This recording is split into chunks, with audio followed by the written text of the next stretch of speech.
Buenos días a todos. Iniciamos este webinar. Espero que todos estén bien y hoy realizaremos este segundo tsunami laboral de normas laborales que nos están acribillando y torpedeando desde hace más de 30 días nuestro gobierno, con la finalidad de regularizarnos estos tiempos pues bien tan convulsos que estamos viviendo. En este periodo en el que los reales decretos leyes se han convertido ya en un asunto diario, que lo primero que hacemos por la mañana es mirar a ver qué nos dice el BOE, si existe o no existe alguna modificación de nuestro diario de asuntos legislativos. Cada día pues, nos realizan estos cambios reales en nuestra normativa por culpa de estos tiempos que estamos pasando. ¿Qué pretendemos hoy mediante este segundo webinar? En este caso, dar a conocer la batería de medidas laborales que hay. En un principio hay hasta 6 actuales que han sido publicadas desde el día 18 de marzo, diríamos más del 18, el 14 de marzo, pero realmente fue un real decreto, fue en este caso, el de gestión de la situación de crisis sanitaria ocasionada por el COVID. Y en este caso, pues, añadimos también a don Francisco Lacasa Lovera, compañero del despacho y socio del Departamento de Reestructuración de Empresas y Crisis Empresarial, que vendrá al final a contestar las preguntas que puedan existir en el caso de que haya alguien de ustedes que pues bueno, pueda realizar alguna pregunta sobre qué pasará posteriormente o qué tenemos que hacer posteriormente que no sea dentro del ámbito laboral. Pues bien, iniciamos este segundo tsunami, diríamos, y vamos a ver qué veremos en esta sesión.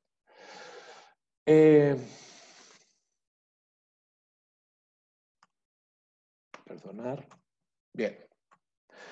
Vamos a ver los índices a tratar. Veremos todas las modificaciones, porque han ido ocurriendo modificaciones desde el primer webinar que hicimos hasta hace una semana, hasta el de hoy. Pues ha habido una serie de modificaciones que iremos introduciéndolas tal y como vayamos viendo cada una de las transparencias. Veremos el trabajo a distancia como primer apartado de este Real Decreto Ley 8/2020 de aspectos laborales. El trabajo a distancia, en este caso que lo tenemos en el artículo 5, como sistema de organización que permite mantener realmente la actividad de los trabajadores por mecanismos alternativos. Pues bien, el trabajo a distancia como teletrabajo, veremos también el derecho a la adaptación de la jornada y del horario, derecho a la reducción especial de la jornada y derecho a la novación de esa jornada o reducción ya existente. Estos son los 3 aspectos que empezamos a ver dentro de este Real Decreto Ley 8, tanto de adaptación como de reducción como novación. Veremos también la prestación extraordinaria por cese de actividad de los autónomos, que está en el artículo 17 de este Real Decreto Ley 8 del año 2020. Modificado en parte por un Real Decreto que salió el mismo miércoles 8 de abril del 2020, que en su disposición final segunda ya modifica y aclara algunos puntos que tenemos que tener claros en el cese de actividad de autónomos. Ha ido arreglando el primer torpedo que fue el Real Decreto Ley 8/2020 y ha ido arreglándolo con este Real Decreto Ley 13 del 2020. Veremos también la flexibilidad o la flexibilización en el ajuste temporal de la actividad para evitar despidos, en este caso los ERTOs, las llamadas medidas excepcionales del artículo 22 y 23, y veremos las medidas extraordinarias en materia de cotización, reducción de jornada, suspensión, por lo que es la fuerza mayor en el artículo 24. Veremos el desempleo de las medidas que existen en el artículo 25, así como la salvaguarda del empleo que está en la disposición adicional sexta por las medidas extraordinarias que están previstas realmente en este Real Decreto Ley 8 de 2020 y estarán sujetas al compromiso de la compañía, de la empresa que se acoja a estas, a mantener, como bien sabemos, el empleo durante el plazo de 6 meses siguientes a contar siempre desde la fecha de reanudación de la actividad. Bien, pasaríamos al Real Decreto Ley 9. En este Real Decreto Ley 9 veremos todas las medidas complementarias de ámbito laboral. Salió en el BOE del 28 del 3 del 2020. Veremos qué actualizaciones han existido en los expedientes de regulación de empleo que en su disposición adicional primera de este Real Decreto ya modificó la duración de los ERTES o clarificó la duración de los ERTES por fuerza mayor y su silencio tan comprometido. Veremos la protección del empleo e interrupción de la duración de los contratos de trabajo. Veremos esos contratos temporales, qué protección del desempleo y la interrupción que señala el artículo 5, qué medidas extraordinarias existen. Y veríamos la prestación por desempleo en su artículo 3 desarrollado, que está desarrollando este Real Decreto Ley 9 en este apartado. El artículo 3 desarrolla el artículo 25 del Real Decreto Ley 8 del 2020. Es decir, el procedimiento de prestación por desempleo ligado realmente con los ERTES. Para pasar al Real Decreto Ley 10 del año 2020, que es el llamado, o esa rara avis, llamado permiso retribuible o recuperable, el llamado perro que le llamamos nosotros, porque es permiso retribuible o recuperable obligatorio. En este caso ha finalizado ya, diríamos, su vigencia, pero no su recuperación. Es decir, que la recuperación veremos cómo la tenemos que realizar por parte de las compañías. Pasaremos al Real Decreto Ley 11 del año 2020, donde ya se regulan diversos subsidios, prestaciones y disponibilidades, tanto para empleadas del hogar como subsidio temporal del desempleo por fin de contrato de trabajo temporal. Pasaríamos a las medidas de apoyo a los autónomos y empresas, es decir, toda la parte de moratoria y aplazamientos que ya hemos empezado a realizar en las compañías. Y en un principio aquí finalizaríamos, pero no sin antes introducir, y lo verán que lo iremos introduciendo en todos estos reales decretos, las modificaciones que han existido realmente por el Real Decreto Ley 13 del año 2020, que se adoptaron una serie de disposiciones o medidas urgentes en materia del empleo agrario, que ahí dentro introducieron modificaciones de estos 3 reales decretos, o 4 que veremos. Bien, en cuanto al primer apartado que hemos dicho ya del trabajo a distancia como medidas excepcionales, en este primer apartado importante, el trabajo a distancia que está regulado en el artículo 5,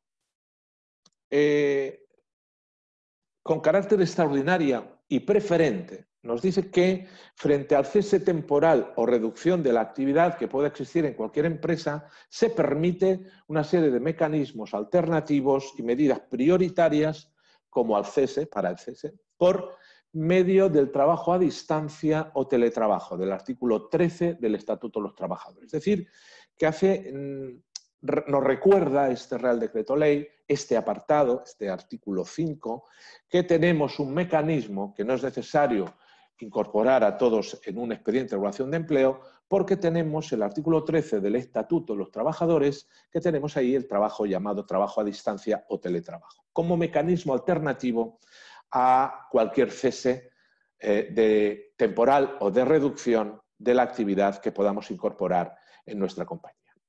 También nos recuerda este artículo 5 del trabajo a distancia como medida excepcional. Nos dice que en el caso de la evaluación de riesgos, ¿qué pasa? Pues si no estuviera prevista en la compañía, por parte de la compañía, en el trabajo a distancia, en ese artículo 13, tenemos que recordar que tenemos el artículo 16 de la Ley de Prevención de Riesgos Laborales y que está previsto que será la propia persona trabajadora la que realizará esa autoevaluación voluntaria sobre esa medida de trabajo o teletrabajo a distancia. Bien, otro de los apartados es el derecho, que lo tenemos en el artículo 6 de este Real Decreto Ley 8, es el derecho a adaptación de la jornada siempre que concurriesen esas circunstancias excepcionales relacionadas con el COVID. Y para evitar, lógicamente, su transmisión. Los trabajadores que acrediten un derecho o un deber de cuidado como medida excepcional, y hablamos siempre de medidas excepcionales, pues respecto a su cónyuge o respecto a su pareja de hecho, respecto a familiares hasta el segundo grado por consanguinidad o afinidad del trabajador, tienen derecho a adoptar su jornada y o reducir la misma jornada que tienen en su compañía, en su empresa. Tienen que saber que serán excepcionales cuando la presencia del trabajador sea necesaria para la atención de alguna persona familiar hasta ese segundo grado inclusive, que por razones de edad, un menor, por ejemplo, o enfermedad o discapacidad del cónyuge, pues necesite del cuidado personal y directo por culpa del COVID-19. Por ejemplo, pues nos hemos encontrado en los cierres de centros educativos. Pues los trabajadores pueden adaptar, porque es un criterio excepcional, pueden adaptar directamente su jornada. O personas que hasta ahora pues, realizaban el cuidado de un familiar o cónyuge y ahora pues, no pueden asistir al domicilio, pues entonces lo tienen que realizar ellos. Y se tiene que realizar cargo por parte del trabajador de esas personas. Pues ahí tenemos una serie de excepcionalidades para que podamos adaptar nuestra jornada de trabajo. Y esto, sepan que lo tenemos en el artículo 6 de este Real Decreto Ley. Las condiciones para esa adaptación, ¿cuáles serían? Las condiciones para esa adaptación de la jornada sería pues la concreción del horario. La concreción del horario corresponde a la persona trabajadora, tanto su alcance como también su contenido. Lógicamente se tiene que justificar razonablemente y proporcionalmente, sabiendo cuáles son esas necesidades concretas de cuidado que debe dispensar la persona trabajadora. Es decir, tenemos que saber que siempre atendiendo a las necesidades de la persona que tenemos que cuidar y que tenemos que cubrir y la situación de la compañía. Proporcionalidad entre las dos excepciones que en un principio tenemos que adaptar esa jornada. Tiene que existir un acuerdo para poder adaptar la jornada con distribución del tiempo de trabajo o cualquier otro aspecto de las condiciones de trabajo. Tiene que existir acuerdo para poderlo realizar. Y eso puede consistir, toda esa concreción horario, pues en la petición, en ese acuerdo, en el cambio de turno, en la alteración del horario que tenía el trabajador, en adaptar un horario flexible, en pasar de una jornada partida a una jornada continua, en el cambio de centro de trabajo para estar más cerca directamente de su domicilio, en el cambio de funciones, podría ser, cambio en la forma de prestación de trabajo, pero, por ejemplo, el del trabajo a distancia, también lo podemos combinar con el artículo 5. Y siempre todo ello se limita, no es sine die, sino se limita directamente hasta el estado de alarma. Es decir, mientras que exista este periodo excepcional del COVID-19.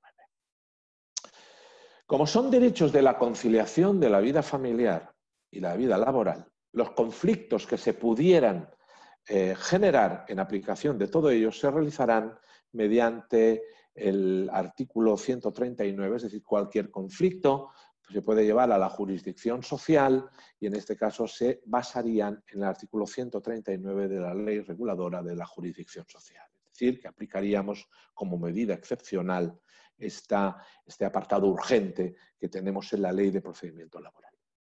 Bien, el siguiente de los apartados sería la reducción. La que hemos visto la adaptación de la jornada y ahora vamos a la reducción especial de la jornada de trabajo. Y en este caso son las previstas en el artículo 37.6, que es toda la reducción de jornada por guarda legal de un menor. Pues en este caso tendríamos derecho a esa reducción especial de la jornada de trabajo cuando concurran esas circunstancias excepcionales que se tenga que cuidar a familiares hasta el segundo grado. Las que hemos visto, pues en este caso yo puedo solicitar una reducción de jornada por guarda legal de familiares o de hijos de la mitad hasta un octavo, de un octavo hasta la mitad. La reducción especial de la jornada deberá de comunicarse a la empresa con una antelación de 24 horas y podrán alcanzar dicha reducción de jornada hasta el 100% si resultara necesario, que deberá de justificarse, ser razonable y proporcional en atención a la situación siempre de la compañía. Imaginemos, se aplica también a las personas que no tienen derecho a la reducción de jornada por guardia legal. Pues esta reducción especial se puede aplicar a las personas que no tienen derecho a esa reducción de jornada legal.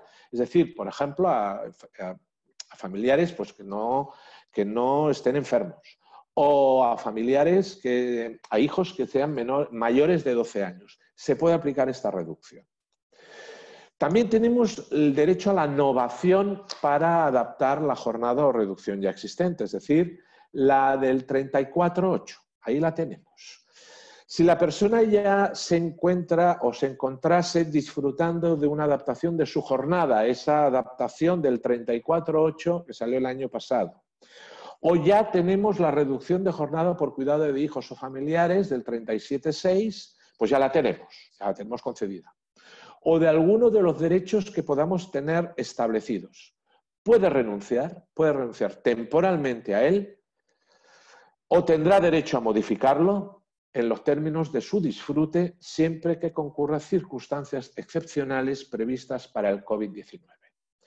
Todo ello siempre es limitado al periodo de excepcionalidad que tenemos por la crisis sanitaria. En este caso lo tenemos hasta el 26 de abril del año 2020, por ahora. Bien, pasamos ya a lo que es la prestación extraordinaria por cese de actividad de autónomos, que lo ampliaremos posteriormente. La prestación por cese de actividad del Gobierno pues, ha puesto en marcha esta nueva prestación extraordinaria para los autónomos, personas físicas y societarios, con el objetivo de paliar los efectos negativos sobre los negocios del COVID. La teníamos anteriormente, esto lo sabemos, pero ahora lo ha dejado que podamos realizarlo con vigencia limitado a un mes o hasta el último día del mes que finalice el estado de alarma. Es decir, que lo tenemos hasta el día 26 de abril. Pues todos los autónomos cuyas actividades queden suspendidas o cuando su facturación en el mes anterior al que solicita la prestación quede reducida al menos el 75% en relación, en un principio, al promedio de facturación del semestre anterior, pues en este caso tienen derecho a la prestación extraordinaria por cese de actividad con una serie de requisitos. Sepan que se aplica tanto a autónomos, personas físicas, como a autónomos societarios. En este caso, esos requisitos en cuanto a la reducción del 75% de los ingresos del mes anterior, que se acreditará mediante, la aportación de la información contable que lo vaya a justificar. El Real Decreto Ley 13 del 2020 ya nos lo ha detallado. Pues se puede realizar se puede justificar mediante la copia del libro de registro de facturas emitidas y facturas recibidas, lógicamente, pero como nos habla de ingresos, entiendo yo que solamente será facturas emitidas, aunque la ley nos dice facturas emitidas y recibidas. El libro diario de ingresos, el libro de registro de ventas, el libro de registro de compras, y los que no tengan obligación de llevar esos libros de contabilidad lo tendrán que acreditar por cualquier medio admitido en derecho. Además, ¿quién puede acceder? Pues los que están afiliados y en alta con anterioridad al estado de alarma, es decir, a 14 del 3 del 2020. En el caso de que la actividad de los autónomos no se vea directamente suspendida, se tiene que acreditar la reducción de la facturación del 75% en relación con el promedio del semestre inmediatamente anterior. Además, sepan que el Real Decreto Ley 13 del 2020 para algunas actividades cogió el promedio de los 12 meses anteriores. En este caso ya señala que son actividades de postproducción cinematográfica, de televisión, de vídeo, etc. Las tienen relacionadas con los CNAEs que van ligados a ello. Además, se ha modificado la forma de computar el cálculo en el descenso de la facturación siempre que tengan un componente estacional. También lo señala el mismo Real Decreto Ley 13 del año 2020 y en estos supuestos el periodo de referencia será su facturación promedio en los meses de campaña de producción anteriores al que se solicita la prestación que vea reducida. En este caso, dice al menos en un 75% con relación a los mismos meses del mes anterior, del año anterior. Esto sería. Que sepan que también los autónomos no pagarán cotizaciones y se les tendrá por cotizados durante los meses que dure ese estado de alarma y que cobren ese cese de actividad. No pagarán cotizaciones y se le tendrá por cotizado.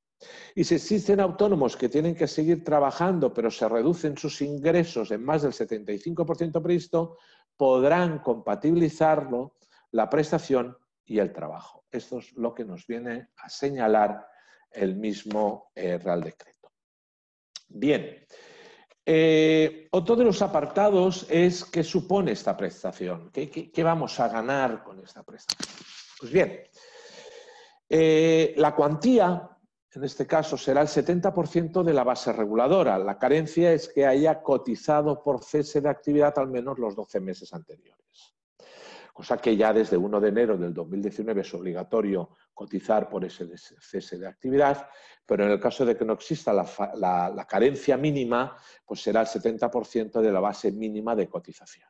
¿De acuerdo?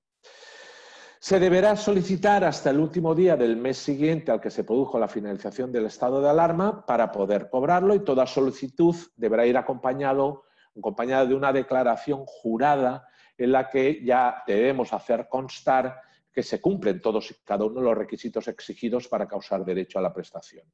Sepan que ellos tienen una relación, todas las mutuas de accidente, que son las que pagan en un principio esta prestación, las mutuas tienen una relación de CENAES y se basan siempre en esa relación de CENAES para pagar el 100% por cese de actividad. Además, también en el caso de no estar en ese CENAE, pues que sepan que pueden ir directamente al 75% de la rebaja de nuestra facturación, con lo que hemos señalado con anterioridad. La duración de esa prestación dice que es de un mes, pudiéndose siempre ampliar, en su caso, hasta el último día del mes en el que finalice el estado de alarma. Ojo con la modificación que ha surgido en el Real Decreto Ley 13 del 2020. Vean que lo he señalado en amarillo y esto sería que nos decía con anterioridad, y lo señala el Real Decreto Ley 8, que es incompatible con cualquier otra prestación, cosa que sí ha sido modificada, esa incompatibilidad, por el Real Decreto Ley 13 del año 2020. Que sepan que existe compatibilidad, se puede compatibilizar esta prestación con los que viniera percibiendo, las personas que vinieran percibiendo realmente cualquier prestación de la Seguridad Social y que el beneficiario, lógicamente, las viniera percibiendo. Por ejemplo, por la pensión de viudedad, la que permita simultanear con la actividad profesional, esta pues se puede cobrar y es compatible con la paternidad, con la maternidad hasta que se extingan. Es decir, cuando se extinga la paternidad y la maternidad,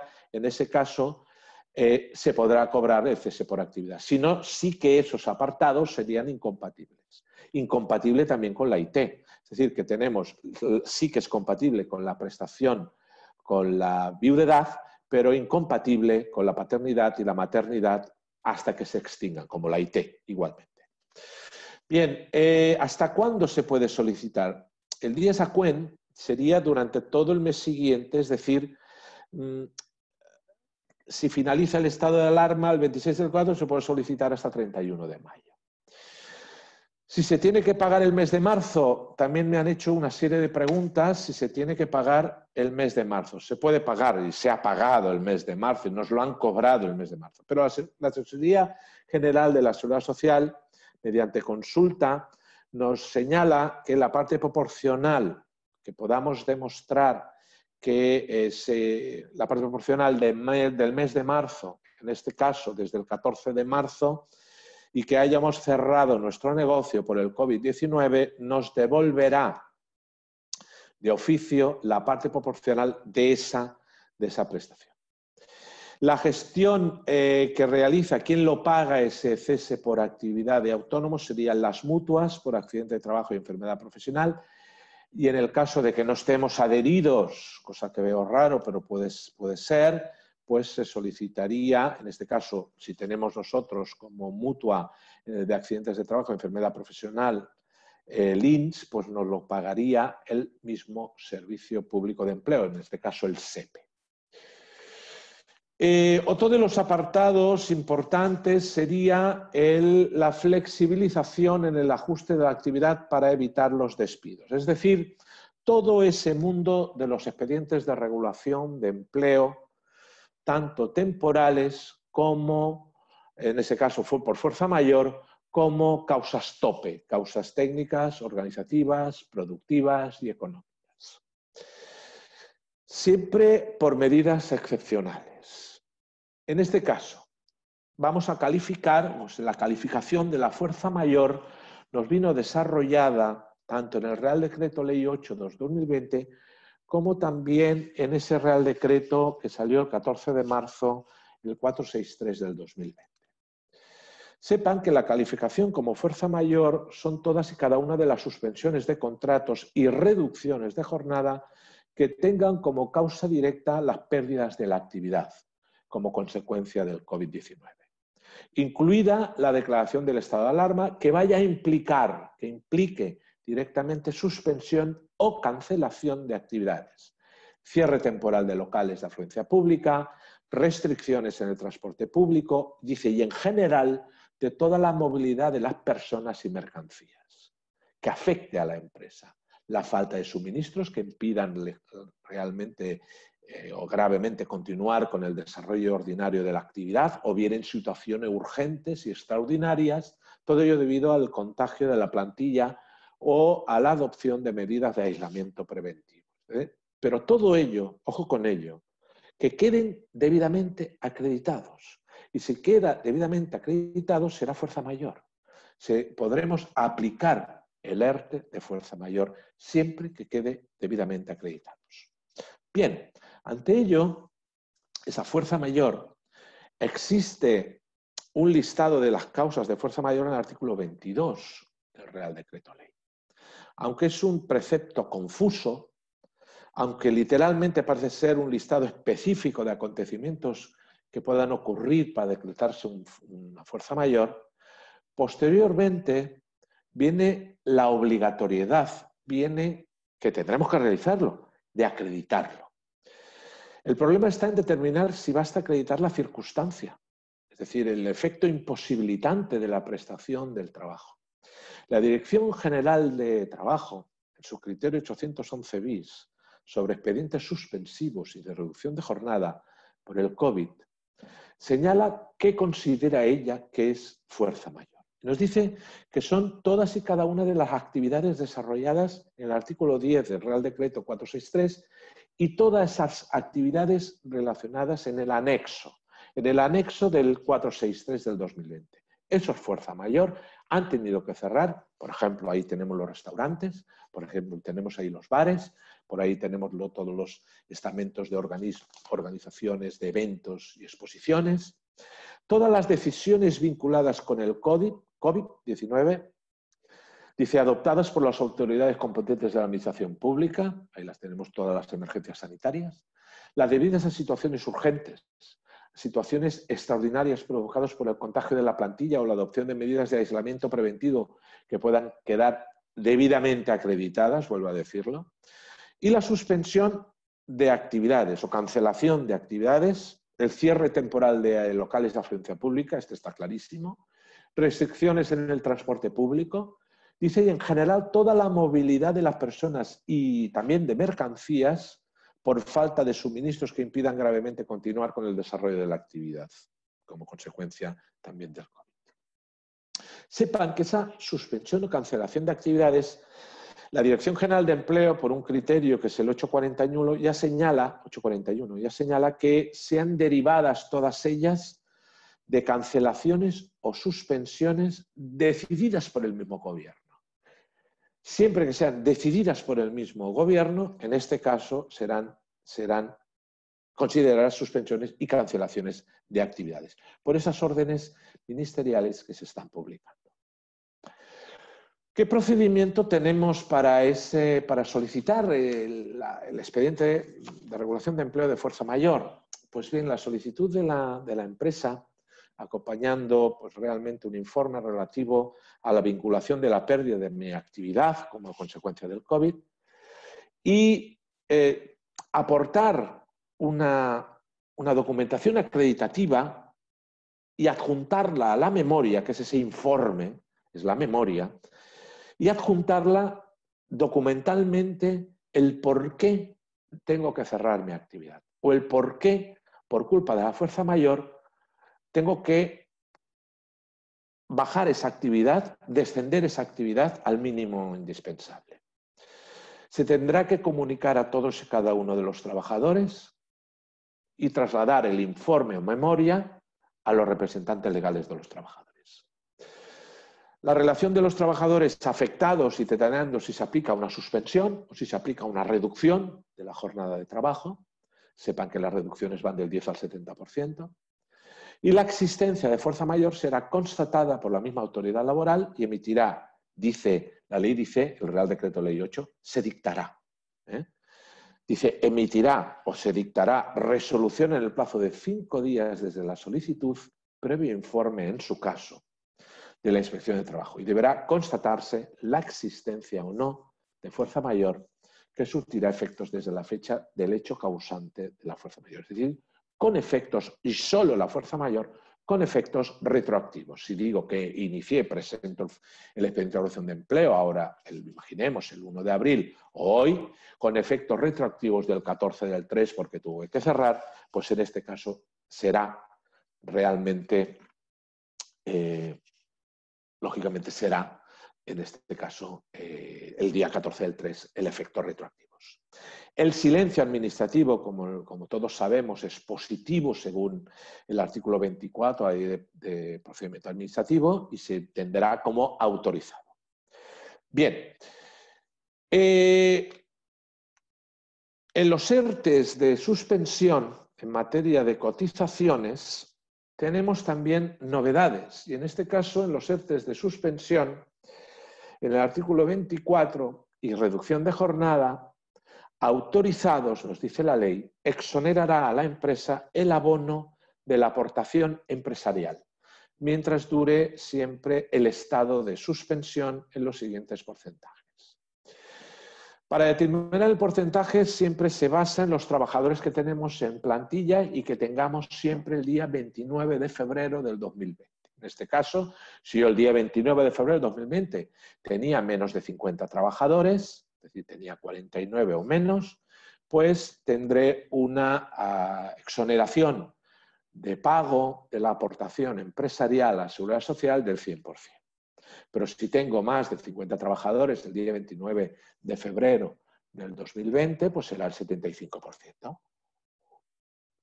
Esa exoneración tiene que ser solicitada a instancia del empresario, dice a la Tesorería General de la Seguridad Social, detallando los trabajadores y el periodo de suspensión o reducción de la jornada. Estos efectos del control de esa exoneración será suficiente la verificación de que el SEPE proceda al reconocimiento de la prestación.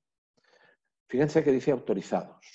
En este caso, si la verificación de que el SEPE proceda al reconocimiento de la prestación de mis trabajadores, en este caso ya se entiende que esa exoneración es, en un principio, es realizada.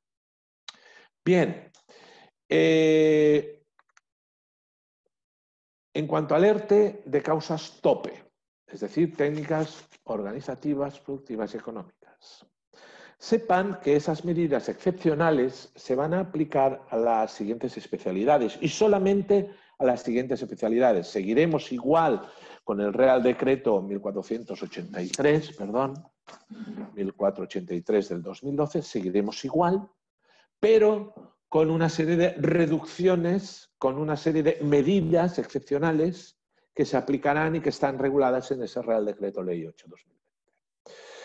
¿Cuáles son esas medidas excepcionales para aplicar a esa especialidad y que reducen realmente los periodos que teníamos con anterioridad a estas causas tope, a esos ERTEs temporales por causas económicas, técnicas, organizativas y de producción? Pues el periodo de consultas. En este caso, en el periodo de consultas, y si existen representantes de los trabajadores, pues se negociará con ellos, pero en el caso de no existir representantes de los trabajadores, nos dice como medida excepcional que la comisión representativa, antes de escoger a unos trabajadores que puedan ser integrados, pues tenemos que negociar en el periodo de consultas y se tiene que constituir en el prorrogable plazo de 5 días, siempre y cuando no exista representante de los trabajadores. Nos dice que tendría que estar integrada por los sindicatos más representativos y representativos del sector al que pertenezca la empresa y con legitimación para formar parte de la comisión negociadora del convenio colectivo de aplicación a la compañía. Formada por una persona de cada uno de los sindicatos que cumplan dichos requisitos, tomándose las decisiones por la mayoría más representativas de esos sindicatos.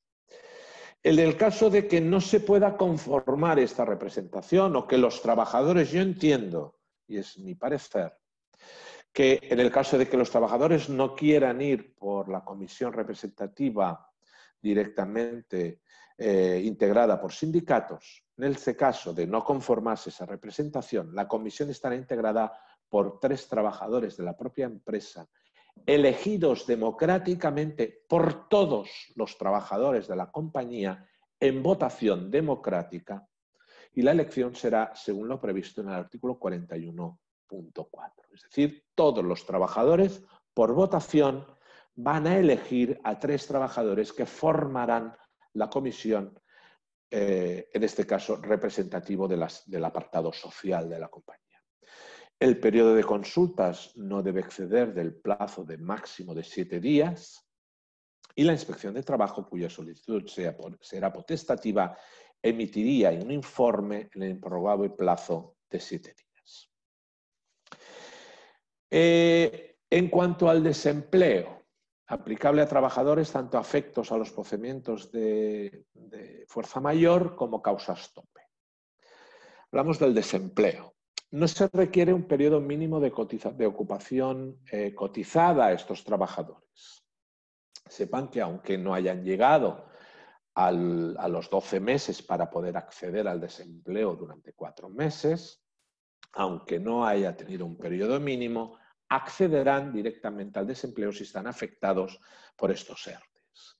No se computa nunca el tiempo en que se perciba la prestación por desempleo a nivel contributivo, que traiga causa inmediata por esas circunstancias extraordinarias, es decir, no lo vamos a poner el contador a 0, y se requiere que para el inicio de la relación laboral hubiera sido anterior al 18/3/2020, es decir, antes de que entrase en vigor el Real Decreto Ley 8/2020. Si no, no tendrán desempleo. La base reguladora de la prestación será la resultante de computar el promedio de las bases de los últimos 180 días, como siempre, o en su defecto el periodo inferior, y la duración será hasta la finalización del periodo de suspensión del contrato de trabajo o de la reducción de jornada de las que trae causa ese desempleo. Sepan que en el caso de fuerza mayor finalizará cuando finalice la causa o cuando esté desafectado, y en el caso de causas tope, pues cuando hayan dicho que finaliza o cuando hayan puesto que finaliza directamente. Se desarrolla la agilización de su tramitación y abono en el Real Decreto Ley 9, que veremos cuál es. Además, en cuanto a la salvaguarda del empleo, sepan que existe una medida extraordinaria de exoneración de cotizaciones y de desempleo y estarán sujetas al compromiso todas las compañías de mantener el empleo, siempre y cuando estén afectadas en el ERTE, durante 6 meses desde la fecha de reanudación de la actividad. Pero se entiende, según la Dirección General de Empleo de 7/4/2020, a los afectos al ERTE. solamente a los afectos al ERTE, según consulta la Dirección General de Empleo de 7/4/2020, es decir, contestación de la Dirección General de Empleo. Solamente mantener el empleo de los que están afectos. Todos. El Real Decreto Ley 11 del 2020 relaja esa exigencia, señalando que no se entenderá incumplido ese mantenimiento de empleo durante los 6 meses si el contrato de trabajo se extingue por despido disciplinario pues declarado procedente. Si es declarado improcedente ya no mantendremos el empleo. Por dimisión del trabajador, por jubilación o incapacidad permanente o total o absoluta o gran invalidez, por finalización de los contratos temporales que han finalizado por su causa, pero ojo con los fraudulentos. Si lo impugna, pues tendremos que ver que en ese caso tenemos que defender que ese contrato, la temporalidad de ese contrato no es fraudulenta. Se entiende que solo se aplica la salvaguarda a los afectados.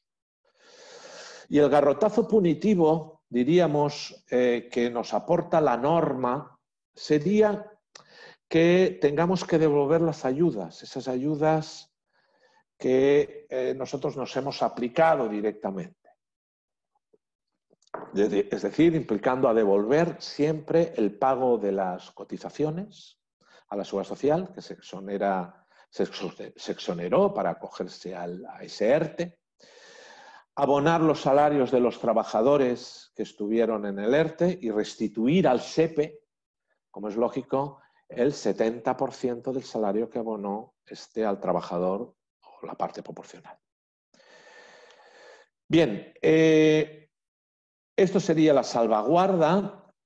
Sepan que hay una consulta de la COE al SEPE, que fue contestado también a la Dirección General de Empleo, contestación de 7/4/2020, el cual la COE preguntaba que cómo debemos interpretar cuando un contrato de trabajo temporal decae la causa o desaparece el objeto del contrato durante la vigencia del ERTE, o sea por fuerza mayor o sea por causas tope, en el que el contrato de trabajo se encuentra interrumpido. Dice que quedan descartados todos los contratos de trabajo temporal no afectos al ERTE y señala la respuesta de Dirección General de Empleo que si durante el periodo de suspensión o tras la reanudación de la actividad, si decae el objeto del contrato, esto es, ponga fin de manera válida y efectiva y objetiva, se entenderá plenamente eficaz la extinción del mismo, por ejemplo, pues interinos o de relevo que finalicen, pues en un principio no pasaría nada, no decaería en un principio, no desaparecería. En un principio tendríamos que mantener el empleo. Bien, se actualiza y entramos en el Real Decreto Ley 9 del 2019, es decir, el 9 que fue publicado 10 días más tarde, ya empieza a modificar otra vez, mediante una disposición adicional primera, la duración de los ERTEs. Como mínimo nos lo aclara señalando realmente, en esa disposición adicional primera del Real Decreto, que como limitación a la duración de los ERTEs autorizados por fuerza mayor, no podrán extenderse más allá del periodo en que se mantenga la situación extraordinaria derivada del COVID-19. Es decir, mientras exista vigente el estado de alarma decretado por el Real Decreto Ley 463 del 2020. Es decir, no se podrán extender. ¿Cuándo finaliza realmente el ERE de fuerza mayor? Pues cuando finaliza el estado de alarma. En esta disposición adicional primera nos confirma que el silencio positivo de los ERTEs es, en un principio, como autorizado.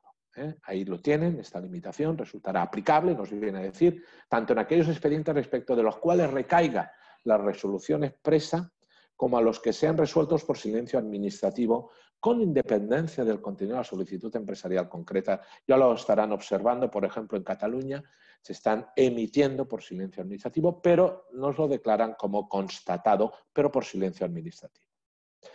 Bien. La interrupción de la duración de los contratos temporales, en el artículo 2 de este Real Decreto como medida complementaria, nos viene a señalar que como medida de protección del empleo e interrupción de la duración de los contratos de trabajo temporales dentro de los ERTES, nos viene a decir que la fuerza mayor, como las causas tope, en las que se amparen los expedientes de regulación de empleo, no se podrán entender como justificativas de la extinción del contrato ni del despido, salvo lo que hemos dicho anteriormente. En el caso de despido de dichas causas, dice que su calificación jurídica, y esto es una interpretación mía, será de improcedencia y no de nulidad, siguiendo siempre la sentencia del Tribunal Supremo del 5 de mayo del 2015, que nos señala que cuando no hay una causa legal para la extinción de un contrato de trabajo, en este caso será, si no es tipificada como nulidad, sería en un principio de despido improcedente. Esta norma entiendo que no es de aplicación a los supuestos de desistimiento en el periodo de prueba, salvo que ese trabajador pueda acreditar que el empresario lo que ha hecho es un uso realmente abusivo del mismo y por consiguiente pueda calificarse como ilícito ese periodo de prueba. Prosiguiendo con ello, de la interrupción de la duración máxima de los contratos de trabajo, el artículo 5 de este Real Decreto Ley 9 del 2020, como medida de protección al empleo y afectando solo a los contratos temporales y su duración dentro de los ERTES, tanto de fuerza mayor como causas tope, nos dice que se interrumpe el cómputo de duración, diríamos que queda ahí paralizado el cómputo de la duración de los contratos de trabajo afectos a los ERTES y a tanto fuerza mayor como tope, y se incluye tanto los formativos como los de relevo y como los de interinidad. Entiendo ahí que solamente será para los ERTES de suspensión y no de reducción, porque de reducción están prestando servicios. Y ahí entiendo que ello no se aplicaría a esos de reducción de jornada que están afectos a los de fuerza mayor y a los causas tope, ya que, como pueden observar en ese artículo 5, todo el rato va señalando que son la palabra suspensión, es decir, que solamente se aplicarían a los de suspensión total por esos expedientes de regulación de empleo. Así entiendo que puede finalizar dentro del ERE cualquier contrato de trabajo temporal que solo se haya reducido su jornada y queden interrumpidos en su cómputo los de suspensión. Aunque no diga nada el Real Decreto Ley, entiendo que una vez finalice el estado de alarma y para los contratos de trabajo temporales afectados a los ERTES, pues entiendo yo que todas las empresas deberán entregarle un documento al trabajador donde señale qué duración le queda por realizar de su contrato de trabajo temporal. Vamos a la prestación del desempleo. Por desempleo, ¿qué novedades existen que fueron introducidas en este Real Decreto Ley 9 y lo tenemos en el artículo 3 y en la disposición adicional tercera que desarrollan el Real Decreto Ley 8 del año 2020, es el procedimiento ligado por los ERTES de su artículo 25, el artículo 25 de ese Real Decreto Ley 8. Pues bien, en cuanto al reconocimiento de la prestación por desempleo para personas afectas a los ERTES, tanto tope como fuerza mayor. Saben que la solicitud colectiva presentada la debe presentar la empresa ante el SEPE, actuando la empresa como representante de todos y cada uno de los trabajadores. Además, de forma individualizada, se deberá de informar a todos y cada uno de los trabajadores afectados por estos ERTES, pues deberá informar de los centros de trabajo afectados y además uno de los más novedosos son el requerimiento a efectos de acreditar la representación de las personas trabajadoras, una declaración responsable en el que se debería de constar que se ha obtenido la autorización de los trabajadores para su presentación. Esto lo debe tener la empresa, es un requerimiento de la empresa. Además, se emplaza a la empresa que comunique cualquier variación en los datos inicialmente contenidos en la comunicación masiva que hemos enviado directamente al SEPE, así como la finalización de la aplicación o desafectación de los trabajadores de la medida que tenemos en nuestros ERTES presentados. ¿De acuerdo? Tienen que saber que en un principio esas modificaciones, en caso de fuerza mayor, sería la desafectación. Puede desafectar, pero nos podemos encontrar, en el caso de que desafectemos a algún trabajador, que ya no se pueda afectar otra vez, porque es un caso de fuerza mayor. En el caso de trabajadores por tope, diríamos causas económicas, técnicas, organizativas o de producción, siempre y cuando se haya realizado en la memoria, se haya dicho que se puede entrar o salir y no sea consecutivo los días que tiene que realizar, en este caso sí que se pueden mover los trabajadores entradas y salidas afectados o no desafectados. Pero en este caso, perdón, creo que no me ven. No sé si me ven o no me ven. Creo que no. Un momento.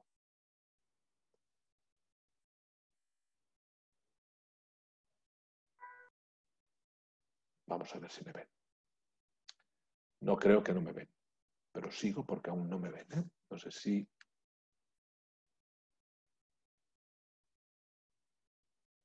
Sí, ahora me ven. Muy bien. Sigo. Perdonad, ¿eh? En este caso, si seguimos con la... Perdón, que no pasa esto. Sí. Vamos al plazo de comunicación, en este caso del desempleo.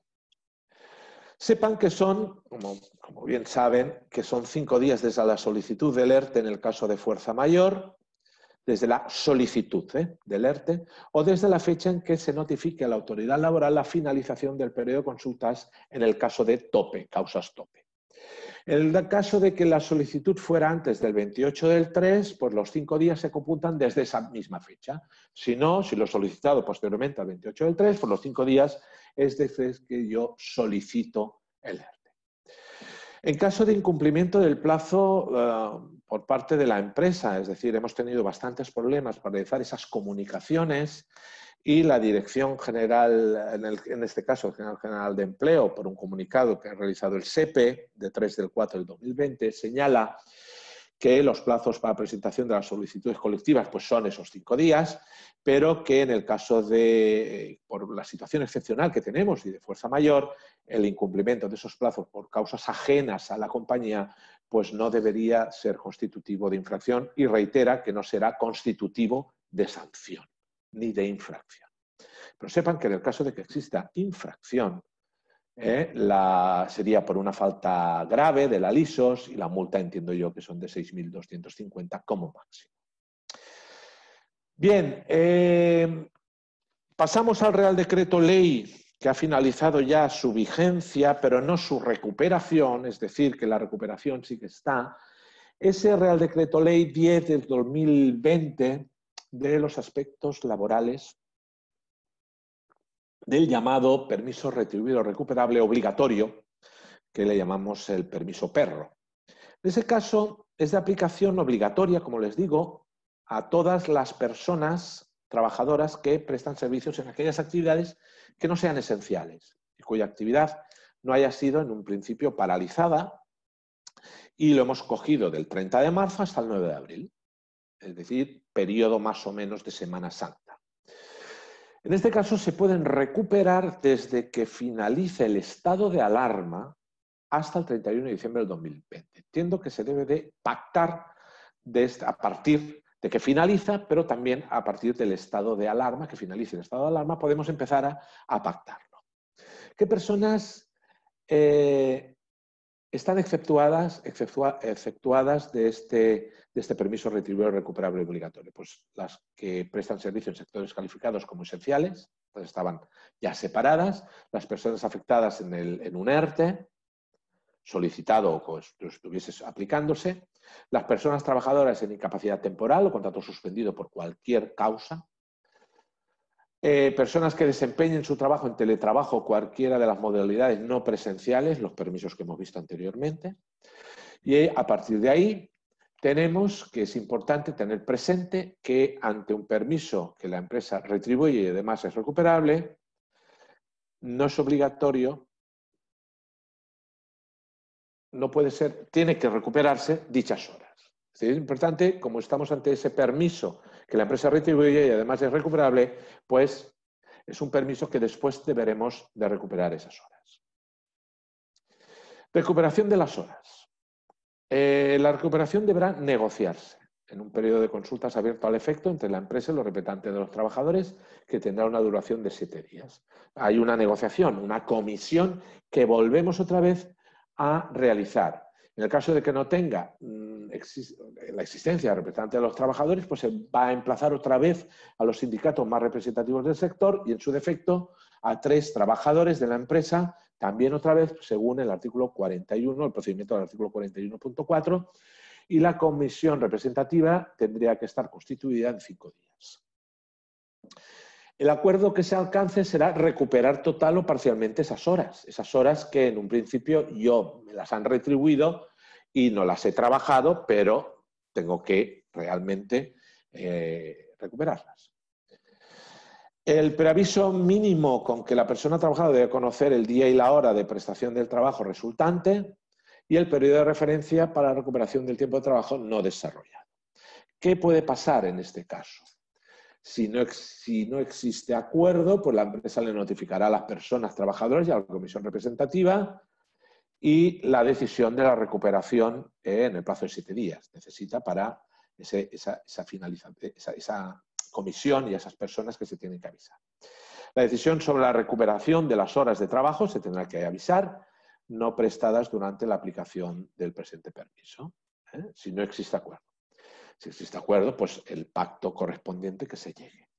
Hay que tener presente en la recuperación de todas y cada una de esas horas que no podrá incumplir los siguientes límites, como es los periodos mínimos de descanso entre jornadas, que son 12 horas, y las semanales de 36 horas y media, y el plazo de preaviso inferior a los 5 días. Es decir, yo tengo que preavisar. Y en ese pacto o negociación que yo realice, tendremos que prevenir lo que señala el artículo 34 del Estatuto de los Trabajadores. No podré tampoco sobrepasar la jornada máxima legal establecida en los convenios colectivos y respetar siempre todos y cada uno de los derechos de la conciliación que ya tenía establecidos el trabajador de la vida pues, personal, laboral y familiar reconocidos legal o convencionalmente que yo ya tenía. Esto sería el fin de lo que es el Real Decreto Ley 10 del año 2020, para pasar al Real Decreto Ley 11-2020 en los diversos subsidios y prestaciones y disponibilidades que hemos tenido, que fue aplicado en el BOE, fue publicado en el BOE de 1 de abril del 2020.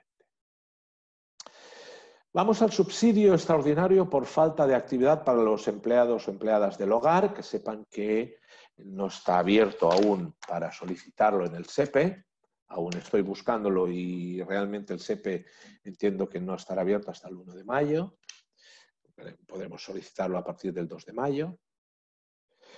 Y será de aplicación este subsidio a las personas que hayan dejado de prestar servicios total o parcialmente con carácter temporal por el riesgo de contagio, por causas ajenas a su voluntad en uno o varios domicilios o por motivo del COVID. O se haya extinguido el contrato de trabajo por causa de despido o por el desistimiento del empleado. En este caso se podrá realizar excepcionalmente esta solicitud. Es el llamado subsidio extraordinario de empleados. Se deberá acreditar por medio de una declaración del responsable firmada por la persona empleadora o del hogar familiar, conforme esa declaración de responsable, conforme se ha producido esa disminución total o parcial de los servicios. En el caso de despido, pues con la simple carta de despido ya se puede demostrar, y en el caso de desistimiento también por la llamada carta de desistimiento del artículo 11 del Real Decreto que regula los empleados del hogar. Además, este subsidio extraordinario por falta de actividad por las empleadas del hogar la cuantía será de la base reguladora, que será la base de cotización del empleado del hogar, del mes anterior al hecho causante dividida entre 30. La cuantía sería el 70% de la base reguladora sin que pueda ser superior al salario mínimo, excluida la parte proporcional de las pagas extraordinarias. Y la percepción será mensual, a contar desde la fecha que aparezca la declaración del responsable, cuando el hecho causante sea la reducción de la actividad o el despido o el desistimiento. La incompatibilidad con el subsidio de incapacidad temporal y con el periodo de reducción que hemos visto anteriormente del Real Decreto Ley 10, es decir, el permiso perro. Efectos retroactivos. La disposición transitoria tercera nos dice o nos señala el derecho del subsidio a extenderlo a los hechos causantes que se hayan producido con anterioridad a su entrada en vigor, siempre que se hubiesen producido con posterioridad, como es lógico, al Real Decreto 463 del 2020, es decir, con posterioridad al 14 del 3 del 2020.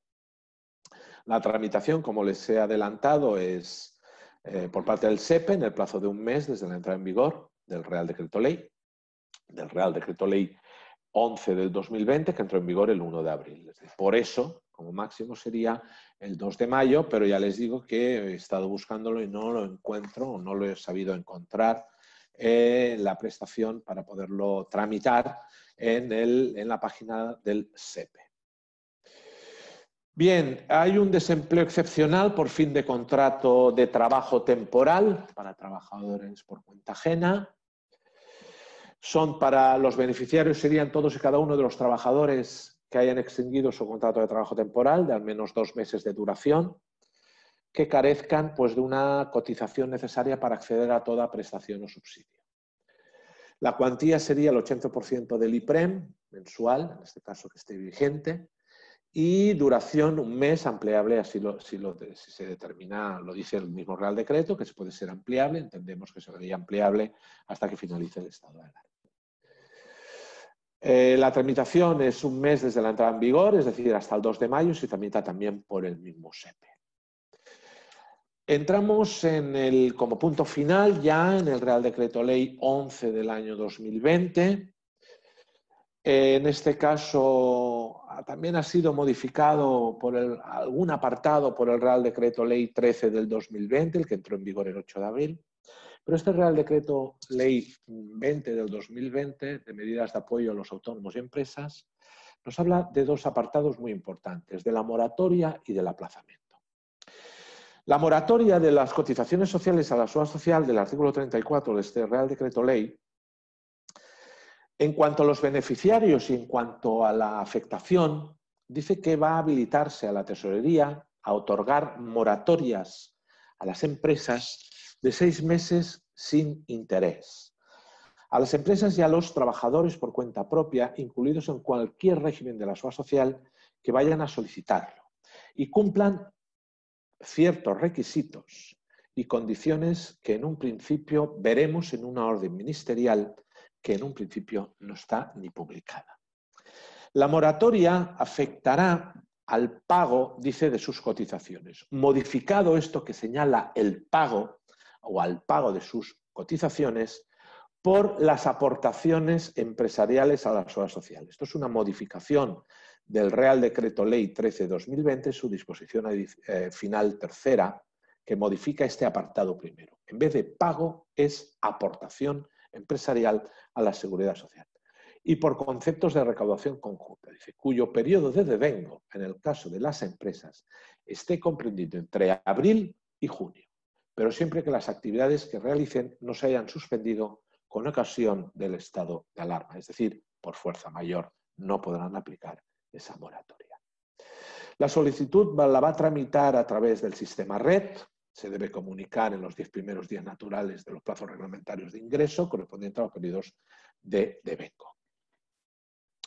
La concesión de la moratoria se comunicará directamente a la empresa en el plazo de los 3 meses siguientes al de la solicitud y se considera realizada dicha comunicación con la efectiva aplicación de la moratoria por parte de la misma tesorería, por silencio también, en las liquidaciones de cuotas que se practiquen a partir del momento que se pretenda esa solicitud.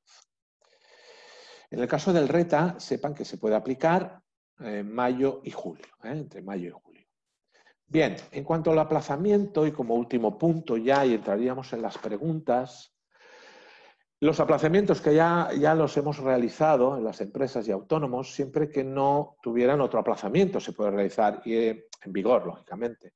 Y podrán solicitar hasta el 30 de junio de 2020 el aplazamiento en el pago de sus deudas con la seguridad social, cuyo plazo reglamentario de ingreso tendrá lugar en los meses de abril y junio, y siempre, como bien saben y como lo hemos tenido en nuestras carnes, hemos tenido que solicitarlo, ese aplazamiento, durante el transcurso de los 10 primeros días naturales del plazo reglamentario. y que sepan que el aplazamiento por la parte de cuota empresarial, no por la parte obrera. Muchas gracias y empezamos a contestar a las preguntas. Hay 5 preguntas. Ya, como les he dicho, que pueden realizar preguntas tanto directamente a mí y también al señor Francisco Lacasa, que también lo tenemos aquí, lo tengo a mi lado, y sobre reestructuración de compañías o crisis empresarial que podríamos encontrarnos posteriormente. Empezamos con las preguntas que tenemos y vamos a la primera. Vamos a la primera. De Laura. Si se levanta el estado de alarma y no se abren los centros educativos, se tendría que derecho de cuidado de hijo menor de edad de mantener el teletrabajo. En un principio se entiende que levantando el estado de alarma, se entiende así, Laura, si yo levanto el estado de alarma, derogo el Real Decreto Ley 463 del 2020 y en un principio se entiende que tendrían que ir todos los centros educativos se tendrían que abrir. Son medidas excepcionales. Puede ser que se regule algo más, pero en un principio, como bien sabe, ya como he comentado, en el Real Decreto Ley 9 tienen en el 8 tienen esas adaptaciones en los artículos 5, si quiere lo podemos mirar, en el artículo 5, como medida excepcional, es la adaptación. Se puede adaptar la jornada, tal y como usted tenga que realizar, o en horario o en reducción de jornada. Pero estos son medidas excepcionales. Es decir, el decreto estará en vigor hasta que se levante el estado de alarma. Cuando se levante el estado de alarma, yo entiendo que no estará en vigor esas reducciones. Aunque usted tiene un artículo, que es el 34.8, que puede adaptar la jornada para el cuidado de familiares, sin reducción de jornada. Que lo sepa, que está el 34.8 del Estatuto de los Trabajadores. En cuanto al espectador anónimo y el silencio administrativo positivo, puede ser revisado en una inspección o mediante una resolución expresa posterior. Puede ser revisado por la inspección. Puede ser revisado. Es muy temprano aventurarse a decir algo más, pero es bastante contundente la inspección, o será bastante contundente, entiendo yo, con la acreditación de las causas por fuerza mayor, por el silencio administrativo. Ahora nos están notificando los silencios administrativos. Aunque se llame silencio administrativo, pues nos están declarando constatada la fuerza mayor, dice, por silencio administrativo. Entonces yo entiendo que sí, que puede ser revisado el silencio positivo, puede ser revisado las causas tal y como señala el Real Decreto Ley. Pueden ser revisadas esas causas. Bien, otra vez el espectador anónimo, en este caso a las 11:10, no se me pase ninguno. Una vez se reactive la actividad y suponiendo que no será una reactivación al 100%, el personal que tenemos afectados en ERTES de fuerza mayor o causas organizativas, puedo desafectarlo en una sola parte. Por ejemplo, el personal que trabaja ahora un 30%, ¿puedo desafectarlo solo en un 20% más y no en la totalidad? A ver, vamos a ver. Tenemos que tener tenemos un ERTE de fuerza mayor, que sepa que el ERTE de fuerza mayor puede ser por causas de suspensión o causas por reducción de jornada, y si yo en causas de suspensión, cuando se reactive la actividad, quiere decir que el estado de alarma se levante, se entenderá como finalizado el expediente de regulación de empleo. Y en este caso están desafectados todos los trabajadores. En el caso de causas tope, causas económicas, técnicas o organizativas de producción, es según lo que haya usted pactado en la memoria y haya realizado.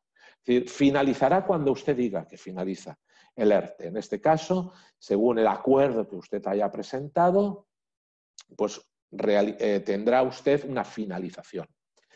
Si usted ha desafectado una persona del 30% y en la memoria, hablo de causas tope, causas, en este caso económicas, técnicas, organizativas y de producción, si usted ha desafectado a una persona temporalmente y así lo ha determinado en la memoria y en el acuerdo, después puede volverlo a afectar. Por otro porcentaje, yo entiendo que no, por el porcentaje que usted tiene acordado. siempre por el porcentaje que usted tiene acordado. Esto es lo que yo entiendo.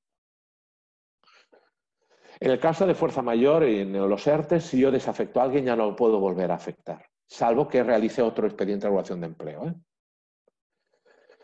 Otra de las causas, espectador anónimo, otra vez, o por el contrario debo desafectarlos al 100% o seguir con la misma afectación. En este caso no lo entiendo, no sé si ya le he contestado. Yo si los desafecto al 100% tengo que volverlos a afectar. En el caso de fuerza mayor tendría que volverlos a afectar en este caso en otro expediente de regulación de empleo. Si es fuerza mayor, si es causas tope, lo que marque el acuerdo que usted haya pactado con el representante de los trabajadores o con la comisión ad hoc o con el representante del sindicato.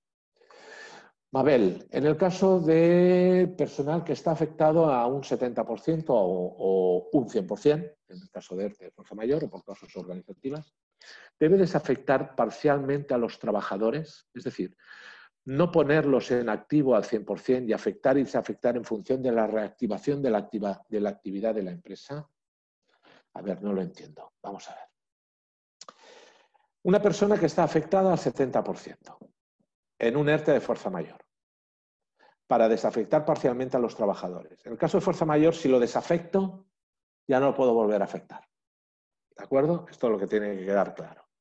En el caso de causas organizativas, si yo lo desafecto directamente a una persona, tengo que saber que después, aunque lo desafecte, yo si lo vuelvo a afectar es porque lo marca el acuerdo que he pactado con los sindicatos. Si yo no lo tengo acordado con la comisión, que cuando lo desafecto lo puedo volver, es decir, no son causas consecutivas, de periodos consecutivos, sino no consecutivos, en este caso puedo volverlo a afectar si es no consecutivo.